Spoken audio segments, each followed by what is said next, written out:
बिस्मिल्लाहिर्रहमानिर्रहीम। अस्सलामुअलैकुम। मैं हूं आपका भाई अब्बास हमदानी और आप देख रहे हैं जाफरिया टीवी। आज का हमारा मौजूद गुफ्तगू है शहंशाह मुअज़्ज़म मौला इमाम मूसा काज़म अलैहिस्सलातु वस्सलाम का आखिरी असीरी व शहादत। दोस्तों, 179 हिजरी में हारून रशीद मलऊन हज का बहाना बनाकर बगदाद से रवाना हुआ और इतराफ़ बलाद में खतूत लिखे कि सारे अरब व इराक़ के रोसाओ सादात व अशराफ मक्का व मुकरमा में आएँ और आकर हारून रशीद मलऊन के वलीअहद अमीन अब्बासी की बैयत करें।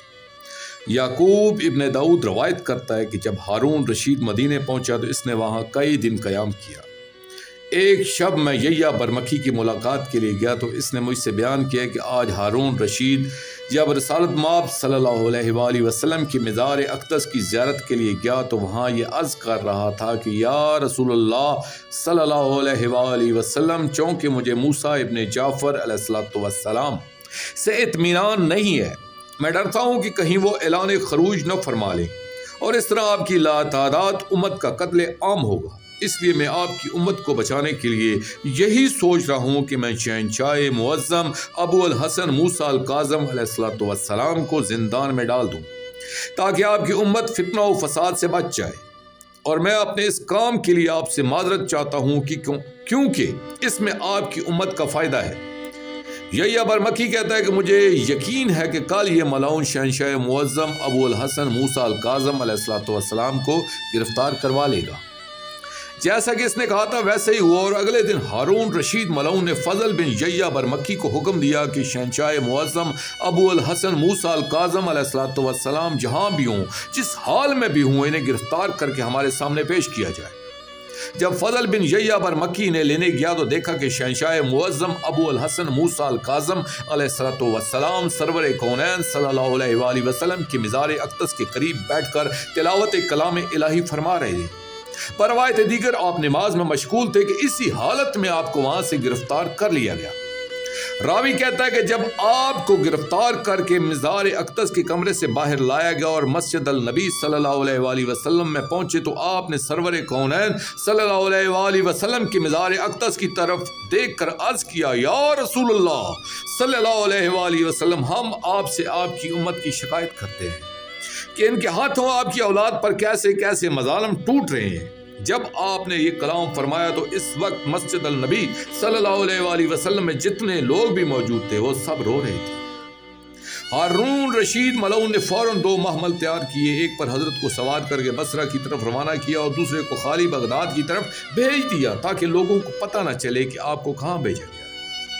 इस वक्त बसरा में ईसा बिन जाफर बिन मंसूर दवानकी लानतुल्लाह अलैहिम अजमईन हाकम था। ये मलऊन हारून रशीद मलऊन का चचाजाद भाई था। 1 साल तक शहंशाह मुअज़्ज़म अबू अल हसन मूसा अल काज़म अलैहिस्सलातु वस्सलाम बसरा में इस मलऊन की कैद में रहे। हारून रशीद मलऊन ने ईसा बिन जाफर मलऊन के पास हुक्म भेजा कि तू शहंशाह मुअज़्ज़म अबू अल हसन मूसा अल काज़म अलैहिस्सलातु वस्सलाम को फौरन शहीद करवा दे। इसने कहा, मैं इस खून में मुलव्वस नहीं होना चाहता। इसके बाद इसने शहंशाह मुअज़्ज़म अबू अल हसन मूसा अल काज़म अलैहिस्सलातु वस्सलाम को बगदाद की तरफ रवाना कर दिया। शहंशाह मुअज़्ज़म अबू अल हसन मूसा अल काज़म अलैहिस्सलातु वस्सलाम को 180 हिजरी ज़ुल्हज के महीने में वहाँ से बगदाद के जिंदान में मुंतकिल कर दिया गया। यहाँ शहंशाह मुअज़्ज़म अबू अल हसन मूसा अल काज़म अलैहिस्सलातु वस्सलाम फजल बिन रबी बरमकी की कैद में रहे।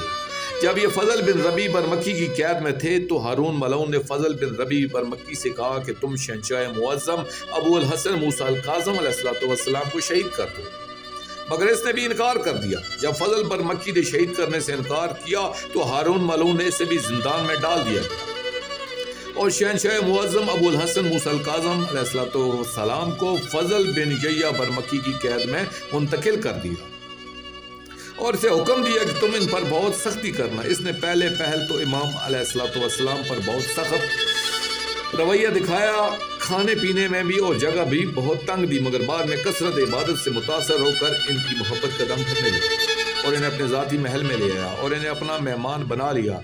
ये बात हारून रशीद मलऊन तक पहुंची तो ये मलऊन फजल बिन यैया बरमकी पर बहुत रंज हुआ और इसने अपने सलार लश्कर सिंधी बिन शाहक मलऊन को लिखा कि फजल बरमकी को गिरफ्तार करके इसे 100 कोड़े मारे जाएं और फिर इसे कैद में डाल दिया जाए और इमाम अलैहिस्सलाम के बारे में हुक्म दिया कि इन्हें सिंदी बिन शाह खुद अपने पास असीर रखे।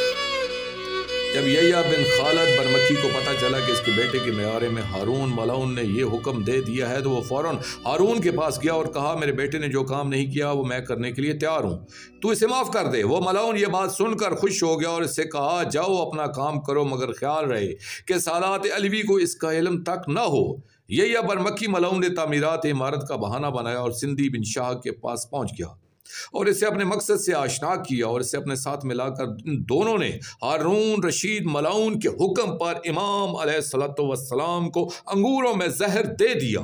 वो इस तरह के एक धागा जहर आलूदा करके इसे सुई में डाला और इसे एक एक अंगूर में से गुजारा गया, जिससे अंगूर जहर आलूदा हो गए। इन मलाइन ने यह अंगूर इमाम अलैहिस्सलाम की खिदमत में पेश किए तो आपने बामौजब रज़ाए इलाही तनावल फरमा लिए।